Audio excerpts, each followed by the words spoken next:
ꯑꯍꯥꯟꯕ ꯃꯛꯇꯗ ꯃꯌꯥꯝꯕꯨ ꯇꯔꯥꯝꯅ ꯑꯣꯛꯆꯕꯒ ꯂꯣꯏꯅꯅ ꯔꯣꯖꯤ ꯈꯨꯃꯟꯅ ꯈꯨꯔꯨꯝꯖꯔꯤ꯫ ꯉꯁꯤꯁꯨ ꯃꯌꯥꯝꯒꯤꯗꯃꯛꯇ ꯋꯥꯔꯤ ꯑꯃ ꯄꯨꯗꯨꯅ ꯂꯥꯛꯆꯔꯤ꯫ ꯋꯥꯔꯤ ꯑꯁꯤꯒꯤ ꯃꯃꯤꯡꯅ ꯂꯩꯁꯥꯕꯤ ꯑꯔꯤꯕꯤ ꯇꯣꯔꯣ꯫ ꯋꯥꯔꯤ ꯑꯁꯤꯕꯨ ꯊꯥꯕꯤꯔꯛꯄꯤ ꯄ꯭ꯔꯤꯌꯥ ꯑꯔꯥꯝꯕꯝ꯫ ꯅꯨꯡꯊꯤꯟꯒꯤ ꯃꯇꯝꯅꯤ꯫ ꯇꯣꯔꯣ ꯁꯥꯔꯕ ꯀꯥꯜ ꯑꯁꯤꯗ ꯐꯩꯖꯨꯞ ꯁꯨꯞꯆꯤꯟꯗꯨꯅ ꯃꯌꯥ ꯀꯥꯊꯣꯛꯇꯨꯅ ꯇꯨꯝꯂꯤ꯫ ꯃꯃꯥ ꯊꯣꯏꯅꯨꯁꯨ ꯀꯩꯊꯦꯜꯗꯒꯤ ꯍꯜꯂꯛꯄ ꯃꯇꯝ ꯅꯨꯡꯁꯤꯠ ꯁꯤꯠꯄꯗꯒꯤ ꯇꯥꯗꯨꯅ ꯂꯩꯔꯤꯕ ꯐꯤꯌꯥꯝꯁꯤꯡ ꯑꯗꯨ ꯎꯕꯗ ꯃꯆꯥꯅꯨꯄꯤꯕꯨ ꯍꯥꯟꯅ ꯀꯧꯔꯤ꯫ "ꯍꯥꯏ ꯇꯣꯔꯣ ꯍꯥꯏꯕꯤ ꯑꯔꯤꯕꯤ, ꯅꯨꯄꯥ ꯐꯪꯗꯕꯤ, ꯅꯪꯕꯨ ꯀꯩꯗꯧꯔꯤꯒꯦ?"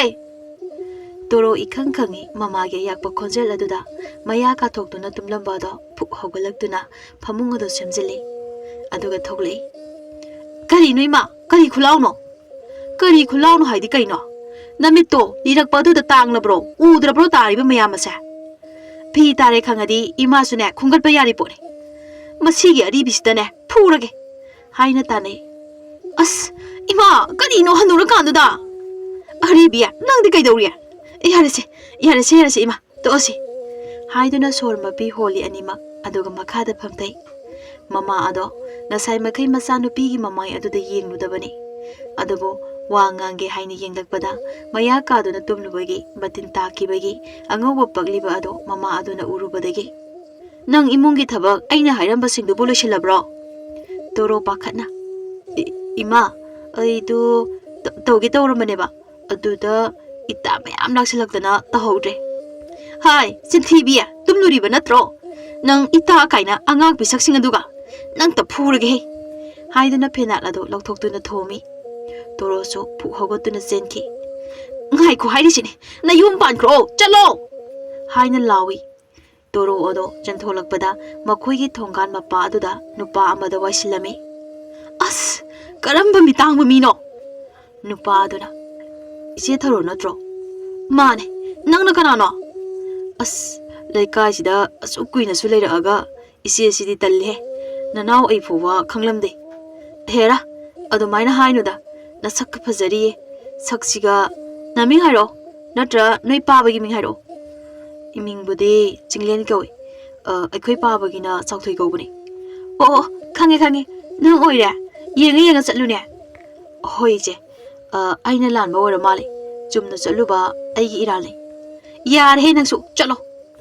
ꯆꯤꯡꯂꯦꯟ ꯆꯠꯈꯤꯕ ꯑꯗꯨꯗ, "ꯃꯁꯛꯀꯁꯦ ꯐꯖꯩꯅꯦ, ꯁꯤ ꯑꯣꯏꯅ ꯇꯧꯔꯁꯤꯔ ꯈꯪꯗꯦꯗ, ꯐꯪꯖꯤꯜꯂꯛꯇꯕꯁꯤꯗ" ꯍꯥꯏꯗꯨꯅ ꯏꯃꯨꯡꯗ ꯑꯃꯨꯛ ꯆꯪꯈꯤ꯫ ꯃꯊꯪꯒꯤ ꯅꯨꯃꯤꯠꯅꯤ, ꯊꯣꯏꯕꯤ ꯂꯩꯁꯥꯕꯤ ꯈꯔꯒ ꯁꯤꯡꯖꯨ ꯆꯥꯅꯕ ꯁꯦꯝ ꯁꯥꯔꯤ꯫ "ꯑꯁ ꯇꯣꯝꯕꯤ, ꯀꯣꯕꯤꯒꯥꯗꯣ ꯄꯨꯔꯛꯑꯣ, ꯑꯩꯗꯤ ꯏꯆꯦ ꯍꯣꯏꯗ ꯂꯩꯔꯝꯅꯦꯅ ꯄꯨꯔꯛꯇꯦꯗ." "ꯅꯪꯁꯨꯕ ꯑꯩꯈꯣꯏꯗ ꯂꯩꯇꯦꯅꯦ, ꯆꯠꯂꯣ ꯂꯧꯔꯨꯔꯣ." "ꯑꯋꯥꯊꯕꯤꯗꯤ ꯑꯩꯅ ꯄꯨꯔꯛꯂꯕꯅꯤ" ꯍꯥꯏꯅ ꯊꯣꯏꯍꯦꯟꯕꯤ ꯑꯗꯨ ꯂꯥꯛꯏ꯫ "ꯊꯣꯏꯍꯦꯟꯕꯤ, ꯅꯪꯇꯅꯤ ꯒ꯭ꯌꯥꯟ ꯇꯥꯔꯤꯁꯦ." "ꯌꯥꯔꯦꯁꯦ ꯏꯆꯦ, ꯑꯩꯅꯦ ꯁꯦꯝꯕ ꯍꯧꯔꯛꯑꯒꯦ, ꯏꯆꯦꯁꯨ ꯃꯇꯦꯡ ꯄꯥꯡꯁꯤꯜꯂꯣ" ꯍꯥꯏꯅ ꯋꯥꯔꯤ ꯁꯥꯟꯅꯩ꯫ "ꯏꯆꯦ, ꯅꯪꯕꯨ ꯄꯥꯝꯖꯕ ꯅꯨꯄꯥꯒ ꯑꯝꯇ ꯂꯩꯇ꯭ꯔꯕꯣ?" "ꯂꯩꯇꯦꯗ, ꯀꯔꯥꯏꯗꯒꯤ? ꯂꯩꯀꯥꯏꯁꯤꯗ ꯂꯩꯔꯤꯕ ꯄꯥꯈꯪ ꯃꯌꯥꯝꯁꯦ ꯄꯥꯝꯗ꯭ꯔꯕꯣ ꯏꯆꯦꯕꯣ? ꯑꯉꯥꯡ ꯃꯆꯥ ꯊꯨꯠ ꯂꯥꯎꯕ ꯃꯌꯥꯝꯗꯣ." "ꯑꯁ ꯏꯆꯦꯁꯤꯗꯤꯕ, ꯑꯗꯨꯃꯥꯏꯅ ꯈꯜꯂꯗꯤ ꯐꯪꯉꯔꯣꯏꯗ. ꯑꯃꯗꯤ ꯊꯦꯡꯅꯩ ꯉꯔꯥꯡ." "ꯀꯅꯥꯅꯣꯅꯦ ꯏꯆꯦ?" "ꯃꯃꯤꯡꯒ ꯀꯥꯎꯈ꯭ꯔꯦꯗ, ꯃꯁꯛꯇꯅꯤ ꯈꯪꯍꯧꯔꯤꯁꯦ." "ꯐꯔꯦ, ꯑꯗꯨꯅꯦ." ꯊꯣꯏꯅꯨꯁꯨ ꯀꯩꯊꯦꯜꯗ ꯆꯠꯂꯨꯕ ꯑꯗꯣ ꯍꯜꯂꯛꯂꯦ꯫ "ꯏꯆꯥ ꯃꯌꯥꯝ ꯁꯤꯡꯖꯨ ꯆꯥꯒꯦ ꯍꯥꯏꯔꯤꯔꯣ?" "ꯑꯍꯣꯏ ꯏꯃꯥ, ꯅꯆꯦꯁꯦ ꯅꯣꯏ ꯃꯌꯥꯝꯅ ꯂꯝꯕꯤꯗꯒ ꯄꯨꯊꯣꯛꯇꯨꯅ ꯅꯨꯄꯥꯒꯗꯣ ꯀꯣꯏꯍꯜꯂꯨꯅꯦ."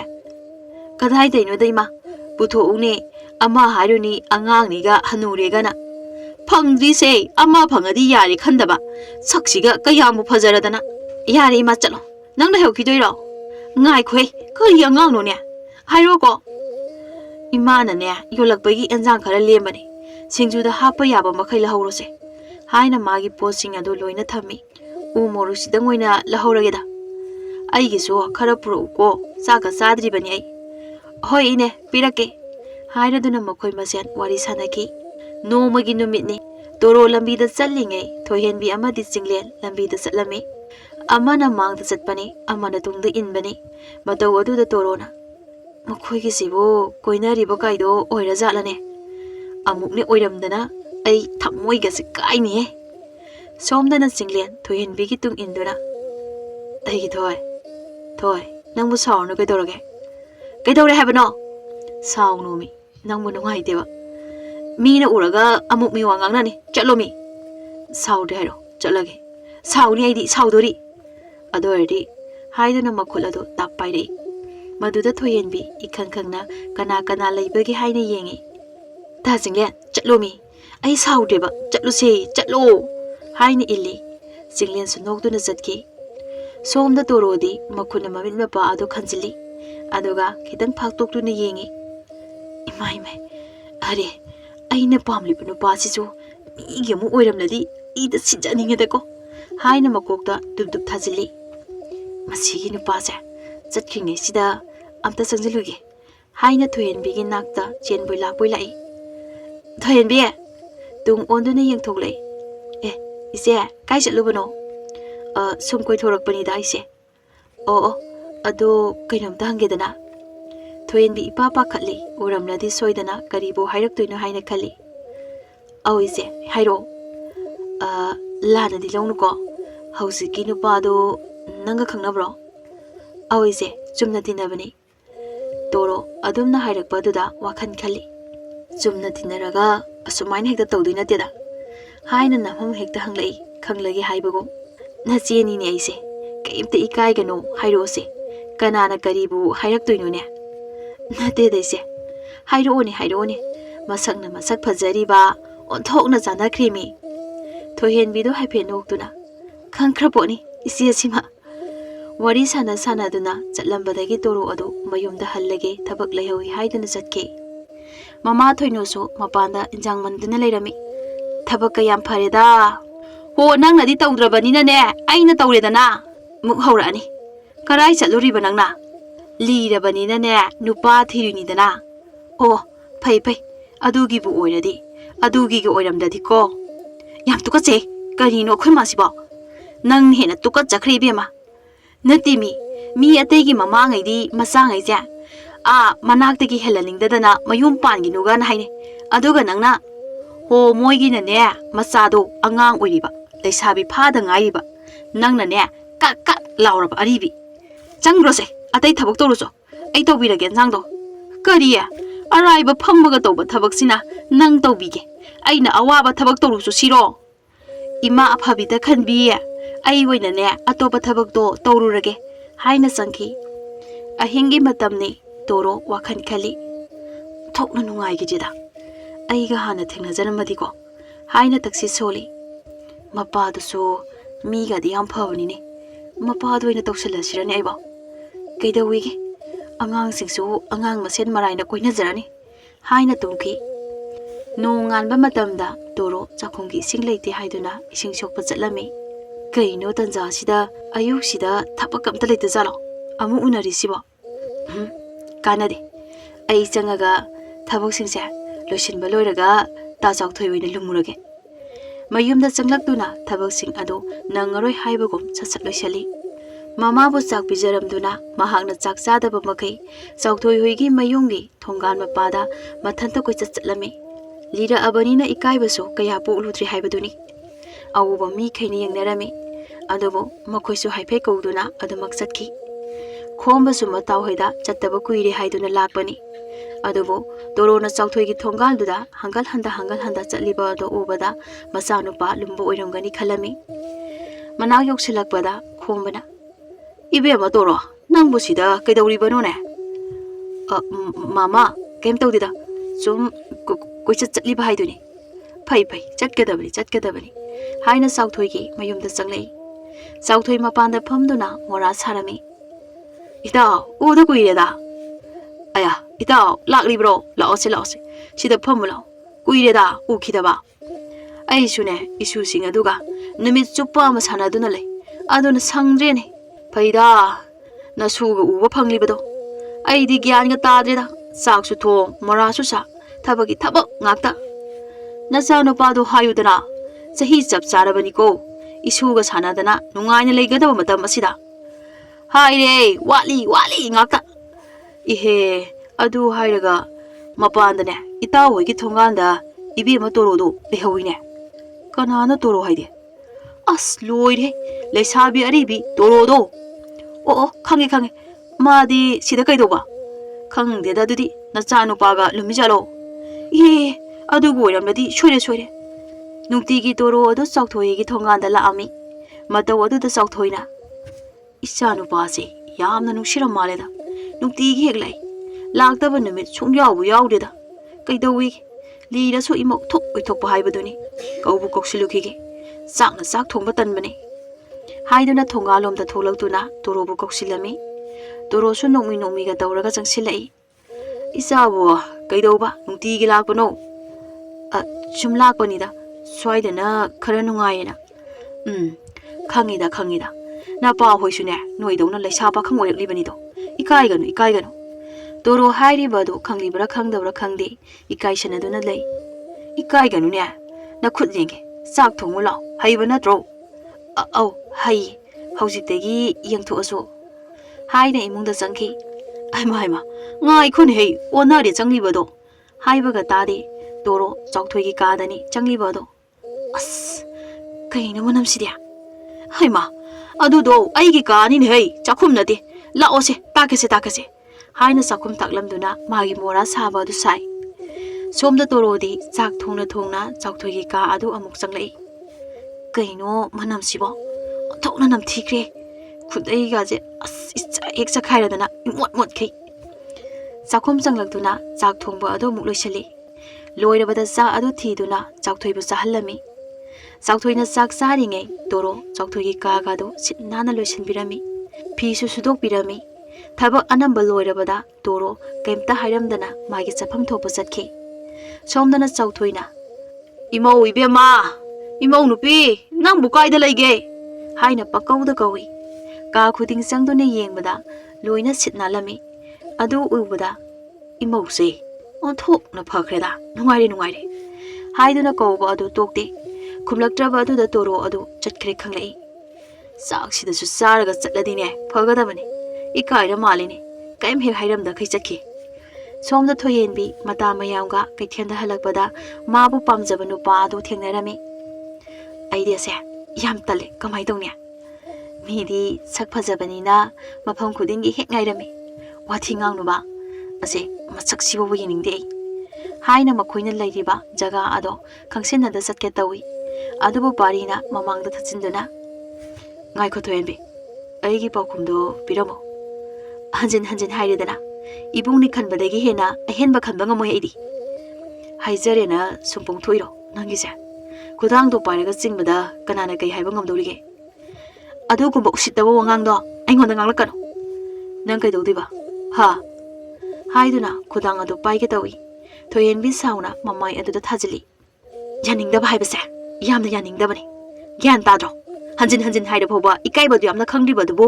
ꯅꯃꯥꯏꯗꯨ ꯀꯥꯏꯗ ꯄꯥꯟꯒꯦ ꯍꯥꯏꯅ ꯁꯥꯎꯅ ꯂꯩꯊꯣꯛꯇꯨꯅ ꯆꯠꯈꯤ ꯃꯇꯧ ꯑꯗꯨꯗ ꯊꯣꯏꯅ ꯀꯩꯅꯣ ꯊꯣꯌꯦꯟꯕꯤ ꯃꯤꯒꯤ ꯃꯃꯥꯏꯗꯨꯗ ꯈꯨꯄꯥꯛꯅ ꯊꯥꯔꯤꯗꯨꯕꯣ ꯌꯦꯡꯉꯒ ꯂꯩꯒꯗ꯭ꯔꯣ ꯃꯥꯅ ꯇꯧꯔꯤꯗꯣ ꯑꯗꯨ ꯑꯣꯏꯔꯁꯨ ꯃꯤꯗꯤ ꯅꯨꯄꯥꯅꯤ ꯇꯧꯒꯦꯗ ꯉꯝꯃꯤ ꯅꯪꯒꯤ ꯑꯀꯣꯝꯕ ꯇꯟꯖꯥ ꯌꯦꯡꯂꯒ ꯈꯨꯗꯣꯡꯊꯤꯕ ꯊꯣꯛꯑꯗꯤ ꯅꯨꯄꯥꯅꯦꯅ ꯑꯗꯨꯝ ꯍꯟꯊꯅ ꯑꯩꯈꯣꯏꯅ ꯂꯩꯒꯗꯕ ꯅꯠꯇꯦ ꯍꯟꯖꯤꯜꯂꯛꯑꯗꯤꯅꯦ ꯐꯨꯗꯠꯀꯗꯕꯅꯤ ꯐꯔꯦꯁꯦ ꯑꯩꯗꯤ ꯄꯥꯔꯤꯁꯦ ꯑꯐꯕ ꯃꯤ ꯃꯥꯟꯗꯦꯀꯣ ꯀꯩꯅꯣꯝꯃꯗꯤ ꯁꯣꯏꯗꯅ ꯇꯧꯔꯛꯀꯗꯕ ꯃꯥꯜꯂꯤ ꯆꯦꯛꯁꯤꯜꯂꯨ ꯍꯥꯏꯅ ꯃꯌꯨꯝꯗ ꯆꯠꯅꯈꯤ ꯃꯊꯪꯒꯤ ꯅꯨꯃꯤꯠꯅꯤ ꯆꯤꯡꯂꯦꯟꯅ ꯊꯣꯌꯦꯟꯕꯤꯕꯨ ꯀꯧꯊꯣꯛꯑꯝꯃꯤ ꯀꯩꯗꯧꯔꯒꯦ ꯁꯥꯎꯅ ꯂꯩꯔꯝꯃꯤꯗꯤ ꯅꯪ ꯉꯔꯥꯡ ꯄꯥꯔꯤ ꯍꯥꯏꯕꯗꯨꯅ ꯀꯩ ꯇꯧꯔꯛꯀꯦ ꯀꯩꯝꯇ ꯇꯧꯗꯦꯗ ꯁꯨꯝ ꯋꯥ ꯈꯔ ꯉꯥꯡꯅꯕꯅꯤ ꯑꯩ ꯂꯣꯏꯅ ꯈꯪꯉꯤ ꯋꯥ ꯌꯥꯝꯅ ꯂꯣꯠꯀꯅꯨ ꯅꯪ ꯍꯥꯏꯔꯣꯁꯦ ꯊꯣꯌꯦꯟꯕꯤꯅ ꯋꯥ ꯄꯨꯝꯅꯃꯛ ꯑꯗꯨ ꯍꯥꯏ ꯃꯗꯨ ꯆꯤꯡꯂꯦꯟꯅ ꯁꯣꯔ ꯑꯁꯥꯡꯕ ꯑꯃ ꯍꯣꯟꯗꯣꯛꯇꯨꯅ ꯅꯪꯁꯨꯅꯦ ꯅꯨꯄꯥꯗꯨꯗ ꯈꯨꯠ ꯄꯪꯊꯥꯗ ꯊꯥꯒꯅꯨ ꯑꯐꯕ ꯃꯤꯁꯨ ꯅꯠꯇꯦ ꯅꯨꯄꯤꯗ ꯆꯒꯠ ꯇꯧꯗꯅ ꯂꯩꯔꯕꯗꯨꯗ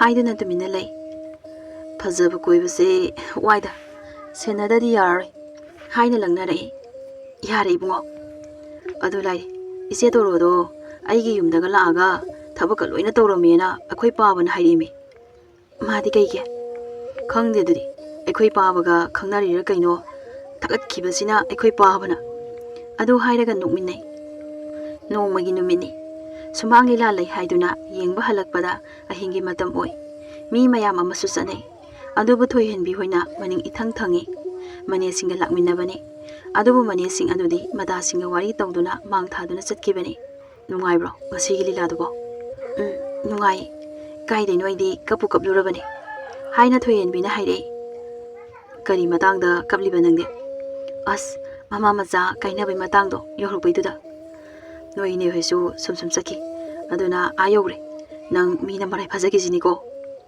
chatloda nang so taning de haina chatminai mayum sing adu yoraduna noina changnaki manena su thoyen bibu thinbirami aduga nakal amadana torona saukthoi gi yumda laibadu miwa ngangna basu yaure tamna saukthoi su torona laibadu magini haiba khanglei madudagi toro ubada mahak chen ba horiklami lambi da matau khombaga chatpada torona chai amaga paiduna hai haiduna laklibadu urami haima ayoireda ai phagi batare haina khombagi maningda lotlami khomadi khangjadabanina mataugi matawduda kari tawrage ta nang namu lolibadubo tumina layo mi tani kaidawrage mi as thoklo he hainade karino iduna oinaragadu mangaire toro so sum yoksilai saukthoi senduna lona batawi adabo toro so saukthoi lona seliba adu uraduna tanaraklami ta saukthoi ngai khomi chengano sorma pi honduna saukthoi na khumlai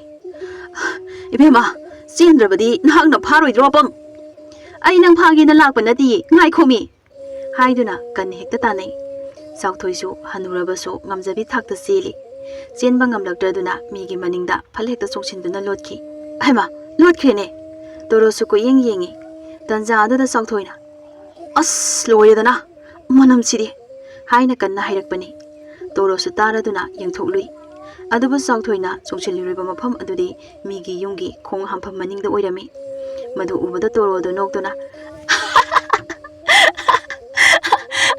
pelidana ngayu haibado ngairamladi thokidrado aduna phani khanglamladi kamaina chendorige chelodana hojikso he Leisabi Aribi haina hekta pendana lauraklami mathangi numitni toro Leisabi kharaga lambida chatlinge ise toro kaigino nangna pakhang su yamna leise yengidi haidadana hanuraba tajinglenggi mapaduda oina yengisibo hoi bema aisune pamdaba nate pakhang singdo nasi aigine sahi sida kanamtana ne yaraklaroi afaba ma kokhallo aduga haijalo yarakdragana hekta pharo afaba ma khalame aduga dine nanga koineramedana tajinglelo isena haise hoi nupa munbiya adudagi aisu macada leiba phangdrabasu mapase pharagena mapada hek leiragi khalakpa madu tabada nakanda chatminnariba nupi aduna nokduna mapamu aduda talapna thai isi sidi he nokano phagina teni haise haiduna asawbagi mawongda tawruklami mataw aduda lakminnaribi Leisabi sing aduna tajinglenggi mapado phadi phabani ise torose nupa khanbagadi yam haiko toro su kem khandana nokna wari sarami kumai haraude toire handakti hayeng su sumanglila leibani chaloidro noibo chatninge ise karaidano asibu Leisabi ni hairo hayengli aikhoi saido kauraga phajana ketharaga unnarage uno mamang leikaidane adudi yamna ina aduga aina kamaina khangdriba mathangi numitni melai kanna keri bema phajabiya loidribo nangbo ngaibada mi sirani ne kai wata no ima asengba haibani kaino nachanupi sak phajari se harauge leitrakhai koiriba mayamduga pamjadi nangi phajabaga do mayam koirudidi ne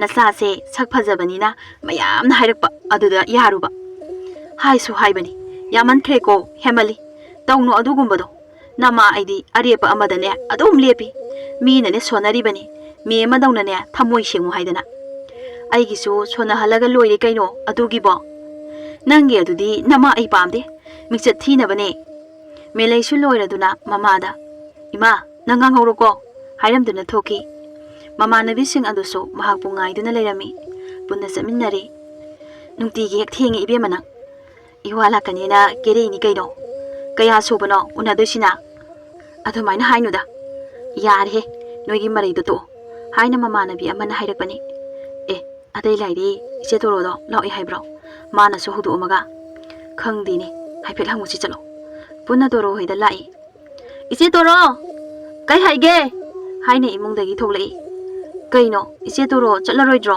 kai fibamno leiramisina toro olabani ni aduini ai la roida kaidagi hanubini na yungi thabakse tawdoini mama thoino tholaktuna Puko ibema. Afang ba mane hekta ne chelan ko. Puko. Leisabi gaisu hoi ima. Haina Toro do loisan bangai rami. Madudagi makhoi punna satminnai. Lila mafamsu yauraduna punna phaminnai. Adubu me lady thawan gu unari. Kaido boino kerei dubo. Kaigino adu hangi dubo. Kanana adumaina hangnage. Sum hangbane. Yam fajabududa. Yare khange. Sauna mamanabi sing aduga phamliba jaga aduda satuna phamkhre. Thawana kari nungi hangjarubono do hektaida pelabani he. Pufam phamliba sing adudagi chaba yaba kari no khara leiduna melegi manakta lai aduga pot adu pirami. Adubu melaidi adumak sauri. Aduna pot adu thoyenbina loksilami. Thawan lapna tholaktuna melaibu yenglaga leijai. Melaisu nungairakdaduna amo hanna lai. Sumang lila adu loirakpada adu mamle punna haminarak-i. Melaiga thoyenbigadi tongana maningda lehawi thawanga. Tathawan naksalo. Isi hoisu loina hankre thenglani. Thawangi mato aduda kainoma hainingba manba aduda thoyenbina. Ita nang sana horo. Ai imanabi ma uri. Asigi managdane amta chaluge. Haisinaduna chatki. Thawal amasung melaidi wari sanaduna lehauri. Thawan chatkrabada melaina thoyenbibu kithiti. Adubo thengnadre. Masa adu pakhali. Kadaida chakhrajano. Amuk sukhali. Mamanabi thengnai haibaduda mamanabiduga mayum tana chakhrajala. Si khanduna maso adum lakle. Torosu makhoibu lakba ngairambani. Adubu thoyenbi yauroktabaduda hangi. Thoyenbidi mamanabi thengnabaduda magi manakta chatlugena chatkibani. Ade adum hanminakhra male. Melaina adumna hairakpaduda halamani khanna makhoisu mayum da hanjinarakle. Somdana thoyenbi parina phaduna mamanabu hoida thairami. Kaino pare nangna tawise ai thado ai chatke. Usitana noktuna. Khupakna thakibagi lamani. Hairamdana thoki. Yum adu mama mapa leitaba tanja oibana thonglon silami. Aduga makhoi masen punduna hidak thai. No ngalakle. Paw adu tabada mayam do ngaknaki. Paw haidokpa lakpada phajana adumak wari sanarami. Thoyenbi thilakpa tanjani. Jinglen kaptuna yu thakchinduna lauduna lai. Minambi launam tawbi. Nanga khangnarubadagi ngasidi ai. Ngauraga chattauredana. Masi natra nangna pahamlibase. Haina kapi mapi oro tai. Thinba lakliba manempo lekaigi mi khara aduso puno onthoktuna jinglenda yenglei. Parisu ina khunba macha masuni. Mamasu aphawbini. Thoyenbi sanana yomduna phijet phajaba setuna lakba adu ubada thamoi kaide jinglendi. Manak naksilei. Thoyenbisu yengba ngamdre matau aduda mahaksu kapi. Manempo memchadi saure. Adumna tawba aduda matang aduda saumandana kaimta haide. Mi khara jinglenbu jingthoklei. Jinglena ine indwa mayaw ngai khogo ohang amatadi hangjaramge adugane ai chatkrage asomna haije thoyenbe nangondagi henba aigi famda leite ai lairare haiba ai khangai adubu nangbudi yamna nungsijagi thajaki minam loi haina aina khankhibani thoyenbi kaptuna ai bu harugano si haiba natta atopa hairamde jinglen ningamda adumak tung hanna chatki karaida chatlibano khangde chauthoi machagi paw adu tabada machabu khamba thoki torosu chauthoi hoida lai ta chauthoi haina kawi aduga masa mathanta noktuna kayada baktrino yengune aise hanuba sida amukasu kawi kanamata leitri khanglei madudagi toro kanamta leitaba aduda imongda sangduna yengi Jinglengi kada changdune yenglingai mapa masasu halaklami. Madudagi kankha makhada lotki. Mapa aduna masabu pusilai. Masagi kada aduga ngangli. Toro adumaktai. Thokpa suyada thoklurabadi pharaktani khan. Ibungo. Nangbo nupigi haktakta manglagi haibro. Adumna tong ipa nungaiti ko. Haina themjillami. Jinglen kappa tokte. Mapa sumapi tarai. Nungsinariba mi loina thungarabadi kamaina tawgani. Kainabagi maisa kanamatana khanglamloi. Nungsibabu tarai khanarani. Kaimta khanganuse. Nangibo mapu mana nangini haiba amadi damlamgani ni. Masagi matau yengba ngamdaduna chauthoi ka adudagi thoki. Jinglel adu amuk thoklei. Chauthoi na masa adubu ka aduda amuk pusili. Adubu handakti mapandagi thonglolami. Somna toro kankada leiba adu waraklami. amuk lo amuk up tawduna leirami thong luankiba aduda oh soidedana ai ngasi sida adum leidoraba kainom tawredana haina maraiba aduda thajili amuksu khalei e thongsu luankhrini ai sida adum leirani jinglense aingonda tari mapaga leiroida haina amukso mathanta mondang sane asum asum numit taki chak chanabagi matamsu yorakle sauthoi jinglengi ka adugi thong hanglei torosu ikhang khangi ibungo ibungo nang mutum labro tum laba maline tawrise hairam duna thokraga chak adu ningthina semduna kupsinduna pusinbirei aduga thambirami toro chak lamana loirabani jinglen su yu aduga nungaitaba aduga paduna tungiba aduda kaisu haugalarloi haugalaglabasu chak charroi khangladuna toro thoglei aduga thong adu tapna ngasili phamong manakta phamduna chak adu chaba hawi maru ama phobale mandana loine heksai pukham aduda makhut adu hamjali hawdi hawkre he hanubase chaka thongba yam haine aingondagi hena as ngamjeda pukkase pikthale makhadaga tumba ngamroi yu ngawbasina bu kaidodoino mataisida hekta hepjalage haiduna hepsili adum tungkre numitum hawkre jinglena hawgalakpada torona nakanda tumlamba aduda ikhang khange oima kainu che torosu ikhang hikhangi laurakpa aduda phuk hawgalai kaino adu kana lauridubo kainu che toro nang sida kamaina leiramino aisu khangde mapasu changsilai mahaksu khangi kaino isa nupagi kada leiramise mabo ai kaidorage aibo aina purairo ngarang phobudi aina nang puraga lakpada nupise yarokte kamaina lainone adune baba nang purakpo oiramni ahingda jinglendu peri peri ai ngarang mikap phobo thokti ye baba ai gina kanda tumbaga leirami saukthoi ingangai jinglen na kablai ai bu lauradro baba haina hik law makhai kapi toro kemta so haidi tumina tholei sauthoi su kemta hai kidre toroda toro thokhrabada kai dowige lawba natana upai lekje mapada konsinduna kapi sauthoina masagi makokda nanthabiduna wa aduma hai tose kaidoni laibakta tamlambani ne khando aribi oirabasu yamna phabani matang adada toro chapu chalai amuksu mapa masado khangi baba kaino pukhangda khangi dubo sa sida thamlage ko nomi ga tawsilami aduga thoki korigino tawrisi boibo sa ado paikhatuna amuksu thai mathanta amuksu noglei imau aribi lakba nungayeda saksu imungi dabaksu mana loina tawkhrani